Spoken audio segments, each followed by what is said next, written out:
प्राचीन काल में बंगाल में एक राज्य था कृष्णनग। इस राज्य के लोग शांति प्रिय थे। कला संस्कृति के प्रति इस राज्य के लोगों का गहरा लगाव था। कृष्णनग पर ऐसे तो अनेक शासकों ने राज्य किया, किंतु जो प्रसिद्धि राजा कृष्णचंद्र राय ने पाई उसकी अन्य किसी से तुलना नहीं की जा सकती।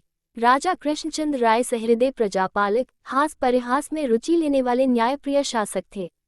उनके शासनकाल में कृष्णनग की प्रजा हर तरह से सुखी थी, क्योंकि राजा कृष्णचंद्र राय प्रजा के दुख से दुखी, प्रजा के सुख से सुखी होते थे।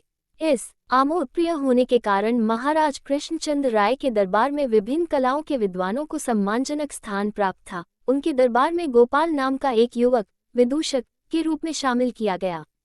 गोपाल की तीव्र मेधाशक्ति, वापटुता और परिस्थितिजन्य विवेक से कार्य करने की विशिष्ट क्षमता ने जल्दी ही उसे राजा कृष्णचंद्र राय के दरबार का खास अंग बना दिया। जिन दिनों कृष्णनग पर राजा कृष्णचंद्र राय का शासन था, उन दिनों मुर्शिदाबाद का निजाम एक सनकी नवाब के हाथों में था। कृष्णनग के राजा के पास वो तरह तरह के विचित्रतापूर्ण पैगाम भेजता रहता था।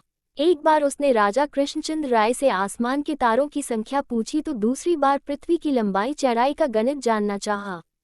इस तरह के विचित्रतापूर्ण सवालों को हल करने में गोपाल की चतुराई काम आती थी। इस कारण अपने जीवन काल में ही गोपाल किंवदंती बन गया था। आज भी बंगाल के गांवों में लोगों को गोपाल भानर की चुटीली कहानियां कहते सुनते देखा जा सकता है। इन कहानियों में व्यंग्य है, हास्य है, रोचकता है, चतुराई है, न्याय है और है सबको गुदगुदा देने वाली शक्ति।